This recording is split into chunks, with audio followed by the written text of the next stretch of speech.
오늘은 골로새서에 있어서 이제 마지막 권면에 대한 부분입니다. 이 마지막 이 권면에 대한 부분은 이 권면이 끝나면 이제 골로새서는 이제 바울이 골로새 성도들과 함께 이제 인사하는 것으로 끝나기 때문에 어떻게 보면 이제 오늘 이 말씀이 골로새 성도들에게 있어서 주는 대단히 중요한 권면인 것들을 보게 됩니다.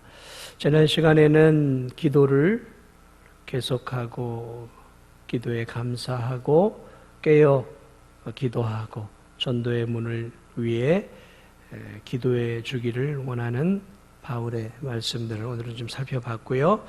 오늘은 이제 실제적으로 그들이 저 골로새 지역에서 어떻게 믿음으로 살아야 하는지에 대한 실제적인 삶을 가르쳐 주고 있습니다. 그래서 오늘 이 본문을 통해서 저와 여러분이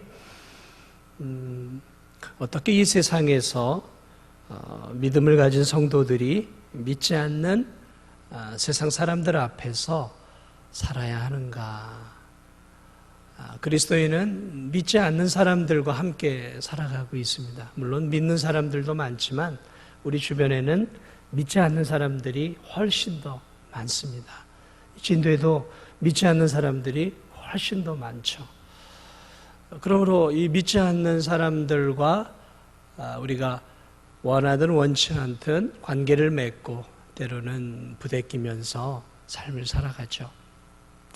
그러므로 이 마지막 골로새서에서 바울이 권면을 주는 이 마지막 중요한 권면에 그래서 우리가 조금 더 귀를 기울여야 합니다. 어떻게 믿지 않는 사람들과 함께 세상 속에서 살아야 하는가?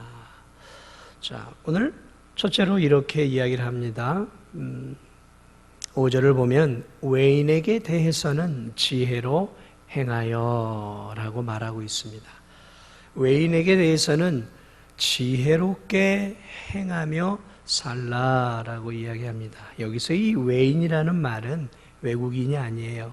여기서 이 외인이라는 바깥 안에 교회 안에 있는 성도들이 아니라 교회 바깥에 있는 이 비그리스도인들, 그러니까 하나님을 믿지 않는 그리스도인들을 이야기합니다. 그래서 이 고린도전서 5장 12절에도 보면 바울이 뭐라고 이야기하냐면 밖에 있는 사람들을 판단하는 것이야 내게 무슨 상관이 있으려마는, 그러면서 하나님을 믿지 않는 성도들을 바깥에 있는 사람이라 이렇게 묘사하고 있습니다. 또 오늘 이 데살로니가 전서 4장 12절에 보면 이는 외인에 대하여 단정히 행하고, 그래서 이 외인이 오늘 본문에 나와 있는 이 외인과 같은 말입니다. 다시 말하면 교회 바깥에 있는 불신자들을 말하고 있는 건데요. 도대체 이 불신자들에 대해서는 어떻게 그리스도인들이 살아야 하는가? 크게 얘기하면 지혜롭게 행하여야 한다라고 말하고 있습니다. 이 지혜로 행한다라는 이 말은 상당히 뭉뚱그린 말이죠. 그러니까 규범적으로 그리스도인들은 이렇게 살아야 되라고 하나 이렇게 규범을 쥐어주고 있지는 않습니다. 그러나 지혜롭게 살아야 한다라는 이 큰 틀을 바울이 제공해 주고 있는데, 이 지혜가 무엇입니까? 세상의 지혜가 아니라 하늘로부터 주어지는 지혜란 말이죠. 다시 말하면 하나님의 말씀이 제공해 주는 그 말씀의 지혜 안에서, 또 한 걸음 더 나아가면 성령께서 우리의 마음을 움직여 가실 때 성령이 주는 그 지혜 안에서 이 외인들, 그러니까 믿지 않는 사람들과 지혜롭게 관계를 맺어가야 한다라는 것이죠. 그러므로 이것을 조금 우리가 구체적으로 생각해 본다면 지혜롭게 한다라는 것은 성경의 삶의 원리에 따라 세상 사람들 앞에서 살아야 한다라는 것이죠. 그러니까 세상 사람들과 똑같은 방식과 똑같은 언어와 똑같은 사고를 가지고 살아서는 안 된다는 것이죠. 그리스도인들은 사고방식에 있어서나 말하는 것에나 또 행동하는 것이나 습관 하나에 이르기까지 세상 사람과는 분명하게 차별화된 삶을 살아야 한다라는 것이죠. 조금 더 다르게 얘기한다면 그리스도인들은 지혜롭게 산다라는 것은 성경의 원리라면 거룩하고 경건하게 살아야 한다라는 것이겠죠. 정직하고 진실하게, 성실하게, 신실하게, 그리고 세상 사람들에게 분별 있고 예의 바르게 살아야 한다라는 것이죠. 이것을 한마디로 규정할 수는 없는 말입니다. 그러나 바울이 지금까지 골로새 성도들에게 해온 쭉 1, 2, 3장의 말씀들을 종합해 볼 때 바울은 믿음을 가진 그리스도인들이 세상에서 세상 사람들과는 분명하게 차별화된 삶을 살아야 할 것을 마지막으로 권면해 주고 있는 것이죠. 왜냐하면 지금도 마찬가지지만 그 당시에는 절대 대다수 그리고 권력과 세상을 움직여가는 거의 대다수의 사람들은 믿지 않는 사람들이었단 말이죠. 그러므로 그들에게 있어 그리스도인이 어떤 사람인가에 대해서 분명하게 지혜롭게 보여줄 필요가 있었다라는 것이죠.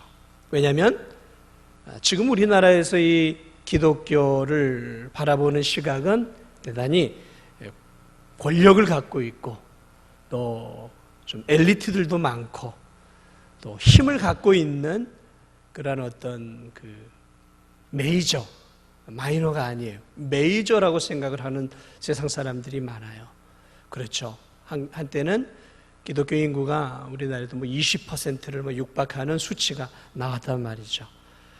어마어마한 수죠. 지금은 좀 많이 줄었지만 지금도 최소 700, 800 이 정도로 이렇게 추산을 한단 말이죠. 거기다 천주교까지 예를 들어 한다면 훨씬 더 많은 인원인데 어쨌든 우리 개신교만 해도 그 정도 수란 말이죠.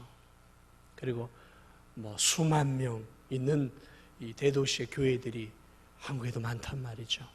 세계 1위에서 5위 정도 되는 규모의 교회는 미국도 아니고 한국에 다 몰려 있다 그래요. 그러니까 어마어마한 거죠. 자, 그러나 이 골로새 교회 당시에 이 시대는 말 그대로 마이너의 한 줌밖에 안 되는 성도들이었단 말이에요. 말 그대로 한 줌이에요, 한 줌. 바람에 훅 불면 날아가 버릴 만큼 극소수의 그리스도인들이었단 말이죠. 무슨 이 골로새 교회에 여러분 저런 대형 교회처럼 무슨 수천 명, 수만 명이 있었겠습니까? 아니에요. 이 당시에는요, 지금 우리 진도중앙교회처럼 이렇게 크고 웅장하고 이렇게 멋지긴 시설을 갖춘 교회당이 없었어요. 그 당시에는 고작해야 2층 다락방 정도, 좀 더 큰 방, 큰 거실 이런 데서 사람들이 수십 명, 많게는 수백 명이 모여서 조용히 예배를 드렸단 말이죠. 그러니까 이 골로새 교회라고 해서 지금 우리 교회만큼 모였을까? 생각을 해보면 갸우뚱하는 거죠. 그렇게 수백 명이 모일 수 있는 그러한 공간이 그때는 없었단 말이에요. 그것도 이 골로새라는 큰 지역의 이 골로새 교회는 우리가 생각할 만큼 그렇게 큰 교회가 아니었던 거예요. 그러므로 한 줌밖에 안 되는 그리스도인들이 그 수많은 사람들 앞에서 어떻게 살아가느냐가 당시로서는 대단히 중요한 일이었어요. 지혜롭게 살아라. 이게 어떻게 지혜롭게 살아야 되는가? 에베소서 5장 15절에는 이렇게 얘기하고 있어요. 그런즉 너희가 어떻게 행할지를 자세히 주의하여 지혜 없는 자 같이 하지 말고 오직 지혜 있는 자 같이 하여. 마태복음 10장 16절에서 예수님도 이렇게 얘기합니다. 내가 너희를 양을 이리 가운데로 보내는 것 같도다. 그러므로 너희는 뱀같이 지혜롭고 비둘기같이 순결하라. 예수님도 뱀같이 지혜로우라 라고 말하고 있어요. 그러니까 이 세상을 살아갈 때 그리스도인들이 생각 없이 살아서는 안 된다는 거예요. 반드시 생각을 하고 그 생각도 어떤 생각이 지혜롭게 생각하고 살아야 한다는 것이죠. 분별력 있게 살아야 한다는 말이에요.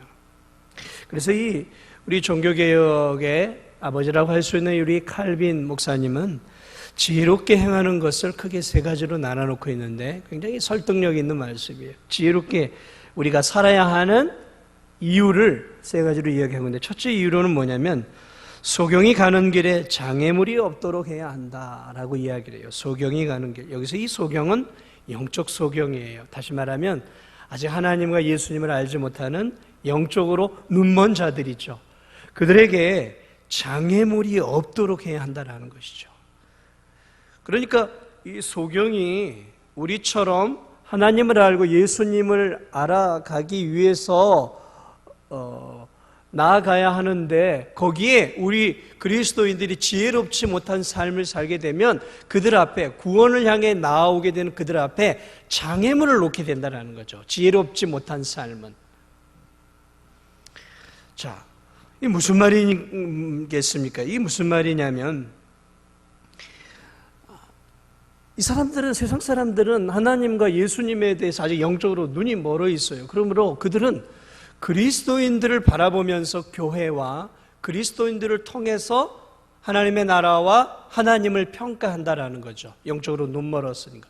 그러니까 그리스도인들이 살아가는 삶의 방식과 언어의 방식과 삶의 목적과 저들이 살아가는 그러한 삶을 통해서, 하나님은 살아계시는구나, 하나님은 좋으신 분이시구나, 하나님은 이기적이구나, 하나님은 교만하구나, 하나님은 자기밖에 모르는 오만한 분이다 라는 것들을 누구를 통해서 결정지게 되냐면, 살아있는 하나님을 믿고 있는 성도들의 삶을 통해서 그들이 하나님과 교회에 대한 편견과 선입견을 갖게 된다는 거죠. 그러니까 우리가 지혜롭게 하나님의 자녀답게 살지 못하면 그 눈먼 소경인 그들에게 하나님께 나아가는 그 길을 막는 암초나 그 앞에 장애물의 역할을 한다라는 것이죠. 그러니까 그러한 역할을 우리가 해서는 안 된다라는 거죠.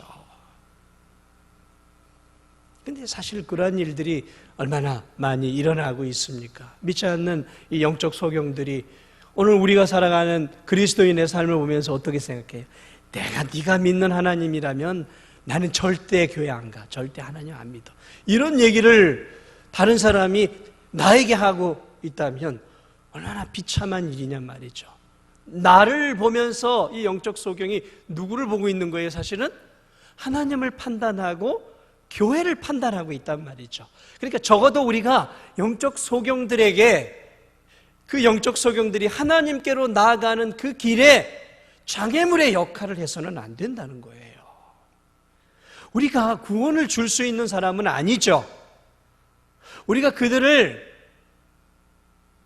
하나님을 온전하게 믿도록 완전하게 이끌어 줄 수 없어요.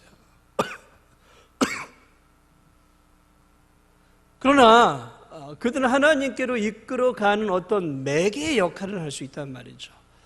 그러므로 칼빈 목사님은 우리에게 적어도 너의 삶을 통해 지혜롭게 하나님의 자녀처럼 잘 살아야 하는 이유는 적어도 너를 통해 다른 영적 소경들이 하나님께로 가는데 장애물, 걸려 넘어지지 않는 그러한 역할은 해서는 안 된다라고 말하고 있는 거죠. 두 번째로 칼빈 목사님이 우리에게 지혜롭게 살아야 되는 두 번째 이유를 이렇게 얘기합니다. 지혜롭고 분별이 있는 삶을 통해 믿지 않는 세상 사람들이 우리만이 아니라 예수 그리스도와 그분이 행하신 십자가의 복음을 깔보지 못하도록 해야 한다라는 거죠.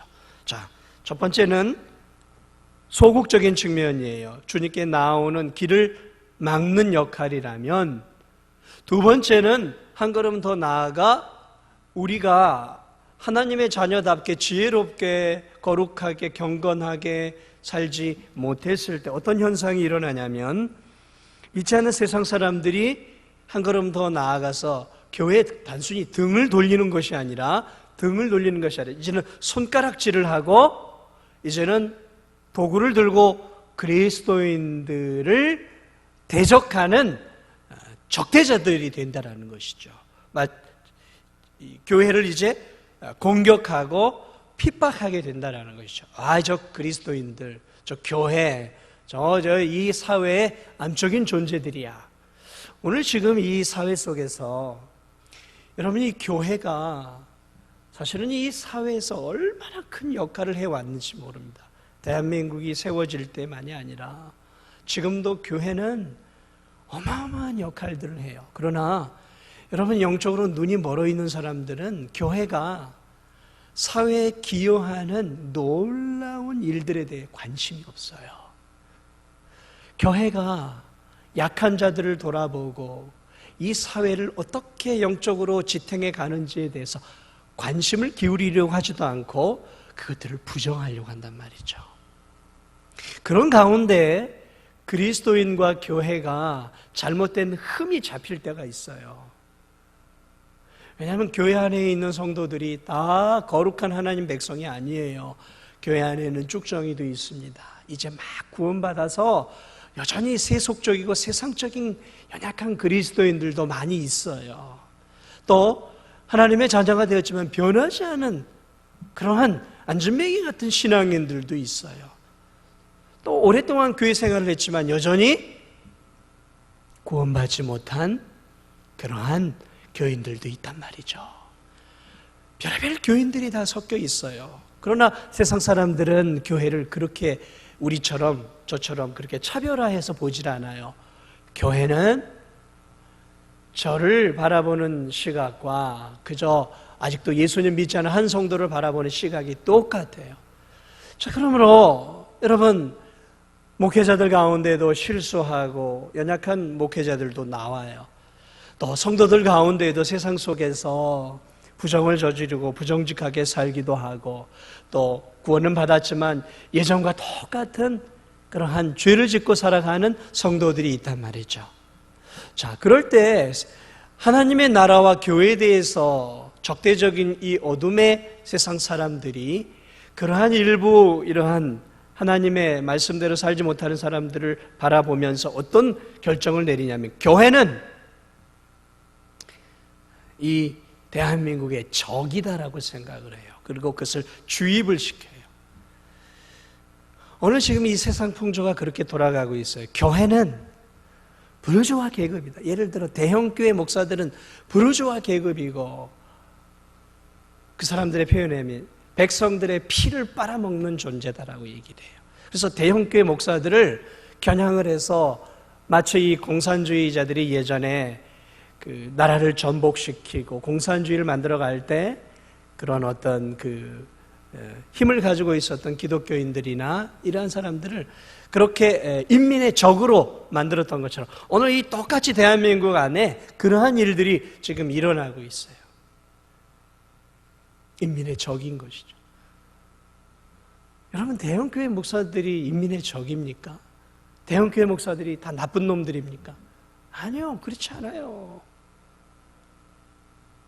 제가 알고 있는 대형교회 목사님들은 저보다 더 고매한 인격을 갖고 있고 저보다 더 풍성한 성경적 지식을 갖고 있고 저보다 더 훌륭한 인격과 신앙을 갖고 있는 분들이 많아요. 저도 그런 분들 밑에서 신앙생활을 해왔고 그런데 이 사회는 그런 식으로 평가를 내리고 있어요. 왜 그럴까요?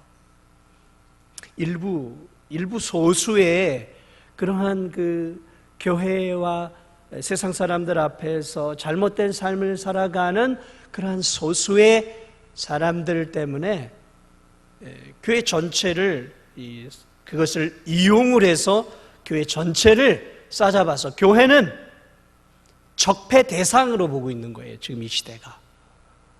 여러분 그게 지금 요즘 읽어지세요? 교회를 적폐 대상으로 여기고 있단 말이에요. 여러분 교회가 적폐 대상입니까? 목사들이 적폐 대상입니까? 그런데 지금 사회를 그렇게 몰고 가고 있어요. 이 진도중앙교회가 전국교회에 비하면 작아요. 그런데 진도 안에서는 그래도 제일 큰 규모예요. 그러면 그 적폐 대상에 이루는 진도중앙교회고 저는 진도 안에서의 이 믿지 않는 그런 교회를 전복시키고 교회를 없애고자 하는 사람에게는 1순위의 부르주아 계급인 거예요, 제가. 시대가 지금 굉장히 악한 시대가 지금 되어가고 있는 거죠. 여러분 보시기에 제가 적폐 대상이 이럽니까? 그러나 믿지 않는 악한 세상 사람들은 그렇게 봐요, 저를. 다 여러분처럼 보진 않단 말이죠. 그래서 우리가 해야 할 일들이 무엇인가? 칼빈 선생님, 지혜롭게 행해야 된다는 건 뭐냐면 그들로 하여금 교회를 도매금으로 비웃지 못하도록, 그래서 성도들이 지혜롭게 행하고 지혜롭고 경건하고 거룩하게 살아야 한다는 것이죠. 물론 그것을 다 막아낼 수는 없어요. 왜냐하면 어둠은 빛을 싫어하기 때문에 그래요. 그러나 그럼에도 불구하고 적어도 우리 진도중앙교회 성도들만큼은 세상 사람들에게 그들로 하여금 교회를 적폐 대상으로 여기고, 그리고 교회가 이 지역사회에서는 필요 없는 곳이야, 없애야 할 곳, 대한민국에서는 없어져야 할 곳이야 라고 생각하지 못하도록 그리스도인들이 대단히 신중하고 지혜롭게 살아야 한다는 것이죠.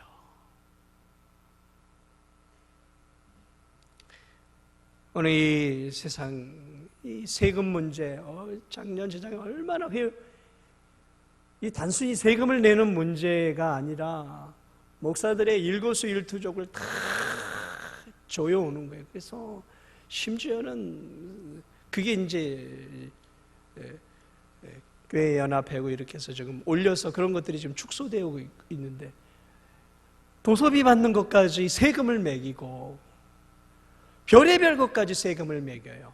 여러분, 세상에는 그러한 세금 내는 게 없어요. 그런데 유독 목회자들하고 교회는 별의별 세금을 다 해가지고 하려고. 왜 그럴까요? 교회를 적폐 대상으로 여기고 있는 거예요, 이 사회가.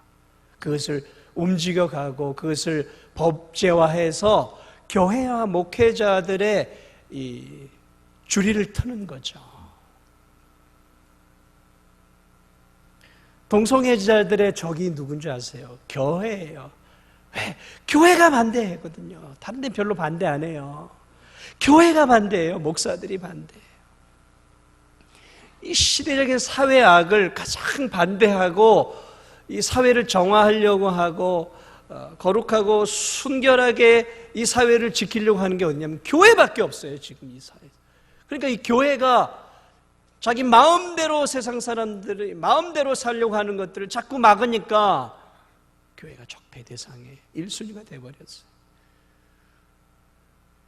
그러나 여러분, 어쨌든 이 무신론자들이 세상의 종교들과 합종 연행하여서 지금 기독교와 기독교를 공격하고 또 기독교가 스스로 큰 교회 작은 교회가 싸우도록 부추기고 있는 이때에, 그러므로 우리가 정신을 차리고 그들에게 교회를 공격하지 못하도록 적어도 우리 교인들만큼은 빌미를 제공해서는 안 된다는 것이죠.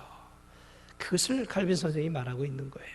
세 번째로 말하고 있는 게 뭐냐면, 왜 우리가 지혜롭게 살아야 되냐면, 우리가 그들과 더불어 사는 동안 그들로 인해 세속화되거나 타락하지 않도록 하기 위해서 우리가 지혜롭게 행해야 하는 것이죠. 다시 말하면 깨어서 살아야 한다는 거예요. 왜냐하면 여러분, 믿는 사람과 믿지 않는 사람들이 섞여 사는 이 사회 속에서 누가 빨리 동화가 될까요?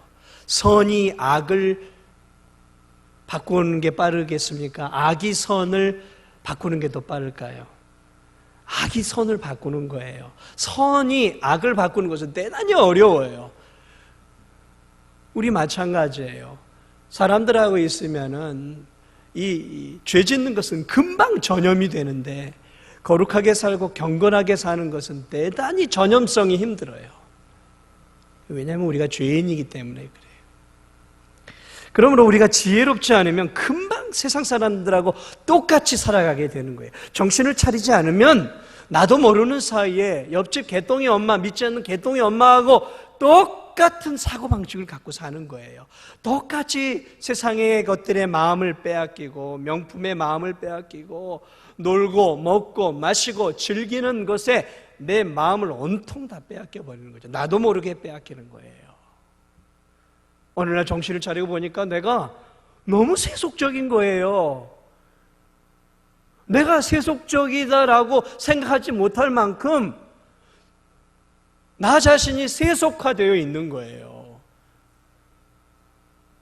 성경을 보면서 뭘 느끼게 되냐면 내가 이렇게 세속화가 되었었나?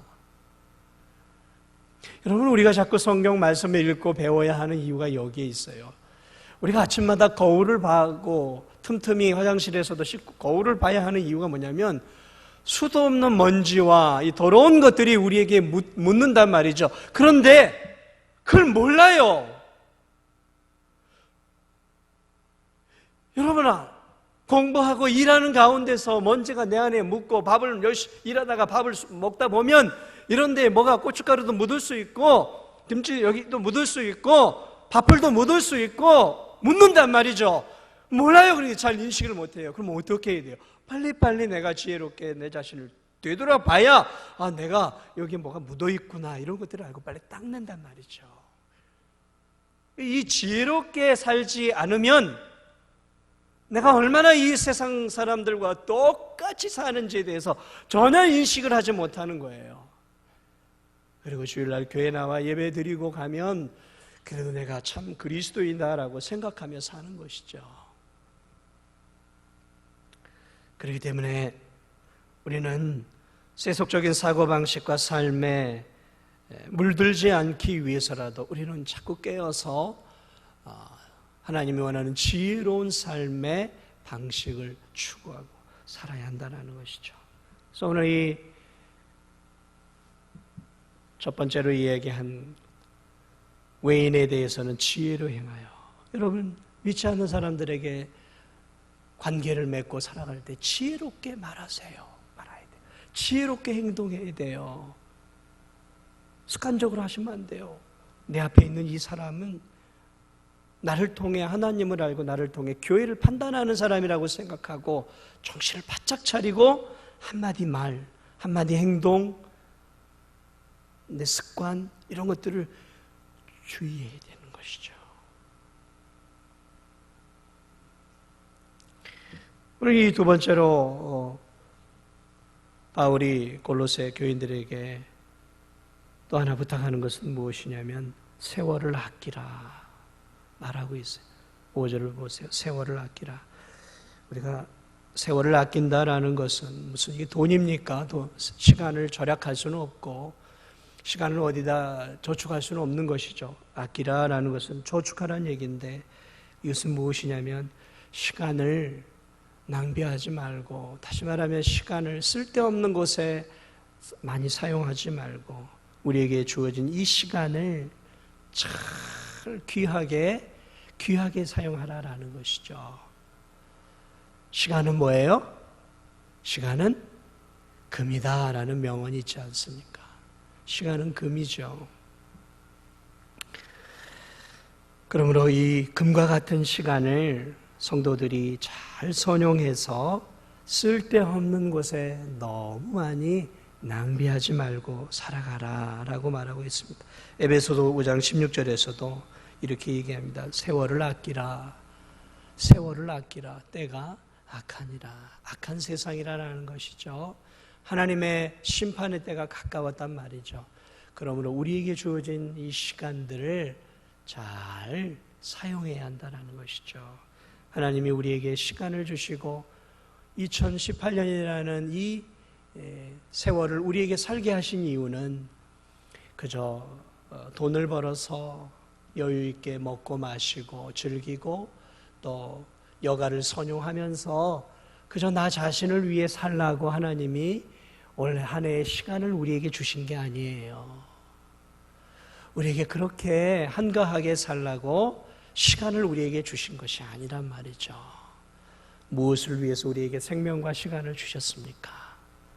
하나님의 영광을 위해, 하나님께서 나를 통해 이루시고자 하는 하나님의 뜻을 이루라고 하나님이 우리에게 시간이라는 것을 청지기적 개념으로 우리에게 주신 거예요. 하나님이 우리에게 물질을 주신 것, 하나님이 우리에게 생명을 주신, 이 시간을 주신 이 두 가지를 가지고 맡겨주신 거죠. 청지기죠. 그래서 이걸 가지고, 물질을 가지고 하나님의 나라를 위해, 시간을 가지고 하나님의 영광을 위하여 사용하라고 우리에게 주신 것이지, 돈 많이 벌어서 그래 네가 먹고 싶은데 실컷 다니며 먹고, 놀고 싶은데 실컷 다니며 놀고, 먹고 마시고 즐기면서 네가 원하는 대로 그냥 행복하게 살아라라고 우리에게 물질과 시간을 주신 것이 아니다라는 거예요. 많이 물질을 준 사람에게, 적게 물질을 준 사람에게 그 안에서 그 귀한 시간과 물질을 잘 사용하라는 것이죠. 여러분, 참된 이 믿음의 신앙인들은 부유하건 가난하건 그 삶이 크게 다르지 않았어요. 예전에 이 믿음의 이 청교도들은 늘 근면하고 검소했어요. 부자든 가난한 자든. 그게 과거에 이 청교도들이 미국으로 건너가 이 미국의 정신을 만들었는데, 그럼 절약하고 근검절약해서 뭘 하느냐라는 거죠. 저축을 하고자 하는 게 아니라 그걸 가지고 하나님의 나라를 위해, 선교를 위해, 구제를 위해, 연약한 이웃과 사회에 환원하기 위해서 절약하고 살았던 거죠. 오늘날 많은 그리스도인들이 그렇게 생각해요. 하나님이 내게 물질의 부를 많이 주셨으니까 내가 물론 11조도 되지만 내 마음대로 나머지는 써도 된다. 아니에요. 그렇지 않아요. 그건 내 거일 때 그런 거죠. 그러나 하나님이 나에게 맡겨준 거란 말이죠. 하나님이 나에게 맡겨준 것은 내가 필요한 것만큼 쓰고 나머지는 하나님의 나라와 영광을 위하여 드려져야 하는 거예요. 시간도 마찬가지예요. 여기 계신 분들, 대부분의 분들이 적어도 인생의 절반 이상은 다 사신 분들이에요. 이제 시간들이 얼마 남지 않았어요. 하나님이 언제 불러가실지 몰라요. 그렇지 않습니까? 언제 불러가실지 모르잖아요. 작년에 불러가신 성도들도 많고, 재작년에 불러가신 성도들, 3년 전, 4년 전에 불러가신 성도들이 많단 말이죠. 올해도 불러가셔. 내년에도 또 불러가신단 말이죠. 그럼 내게 주어진 시간 속에 어떻게 살아야 되는가? 오늘 이 주신 시간을 그저 먹고 마시는 것에 낭비해서는 안 된다는 것이죠. 구약시대에 바벨탑을 쌓았죠. 바벨탑을 쌓았던 이 인생들, 저 하늘에까지 내가 건물을 지어보겠다, 이렇게 지어 올라가죠. 오늘날도 뭐 100몇 층 이렇게 막 지어 올라가서 어마어마하게 높이 이렇게 지어가는 물질 문명의 시대에 있는데, 바벨탑을 쌓는 것, 결국 어떻게 되었습니까? 하나님, 자식이 자신들을 위해 하나님의 신적 권위의 자신들이 도전했던 그들이 어떻게 되었습니까? 언어가 흩어지면서 온 세상으로 다 흩어졌잖아요. 무엇입니까? 헛되게 시간들을 낭비하고 있었던 거예요. 근데 오늘날 이런 바벨탑을 쌓는 사람들이 많아요. 바벨탑이 무엇입니까? 나의 영광, 내 명예, 내 기쁨, 내 행복을 위해서 살아가는 그 삶 자체가 바벨탑을 쌓는 거예요. 나를 위해서. 하나님과는 전혀 상관이 없는 삶.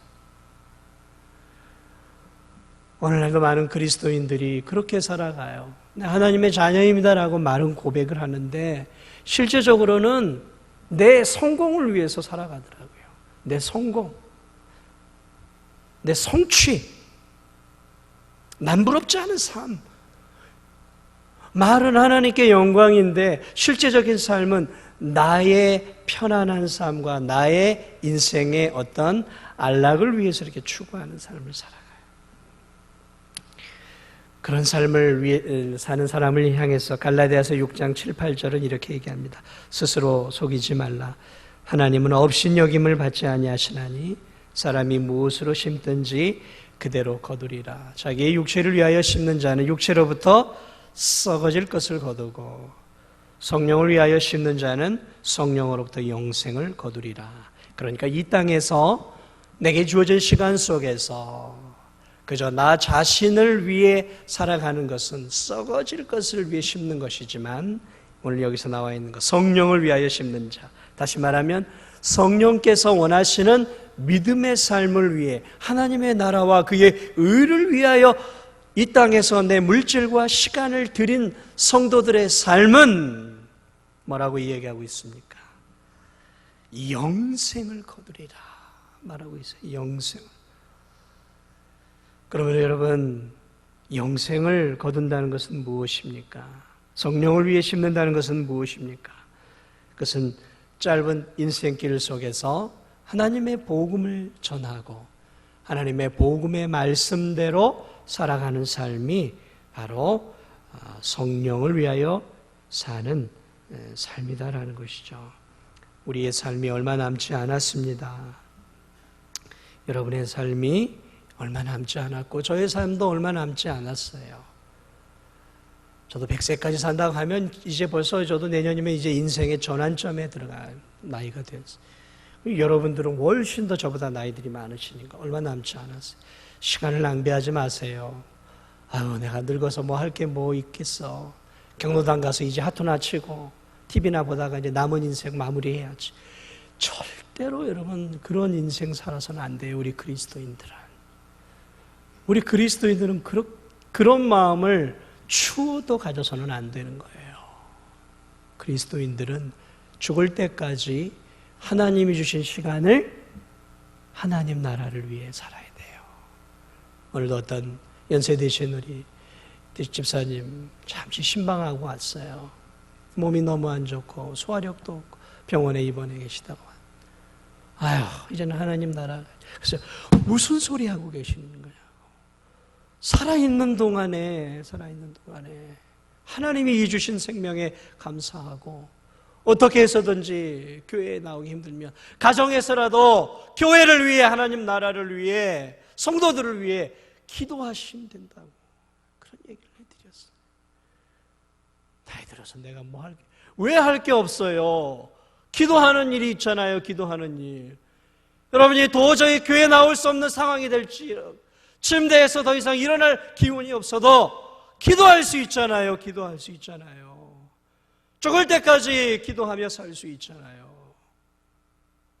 아멘. 우린 죽을 때까지 시간을 낭비하며 살아서는 안 되는 거예요. 젊을 때만 시간이 귀한 게 아니에요. 노년이 되었어도, 침상에 누워 일어나지 못하는 그때가 되었어도 우리는 얼마든지 하나님의 나라와 영광을 위해 살 수 있는 거예요. 그게 그리스도인인 거예요. 하나님이 빨리 데려가지 못해서 안 데려가시는 게 아닌 거예요. 뜻이 있단 말이죠. 뜻이. 마지막으로 하나만 더 이야기하겠습니다. 그리스도인들이 해야 할 중요한 일들이 또 하나 있는데, 세상 사람들 앞에서 6절을 보면 너희 말을 항상 은혜 가운데서 소금으로 맛을 냄과 같이 하라. 이 무엇입니까? 은혜로운 말을 하면서 살라라는 말씀이에요. 이 소금이 생선에 쫙 적절하게 뿌려질 때, 생선이 얼마나 맛있어집니까? 생선이 덜 들어간, 이 소금이 적절하게 들어가지 않은 생선은 어때를 막 먹고 싶지가 않아요. 그런데 이 소금이 적절하게 생선 주변에 쫙 뿌려져서 이 생선이 그 고기 속에 싹 스며들어 적절하게 이렇게 익은 이 생선은요, 참 맛있어요. 맛있어요. 우리 진도와 선양 여러 가지 생선들을 먹는데 참 맛있어요. 적절하게 간이 배인 생선들은 참 맛있어요. 무엇입니까? 성도들의 말이 소금과 같이 다른 사람들에게 은혜롭게 하라라는 것이죠.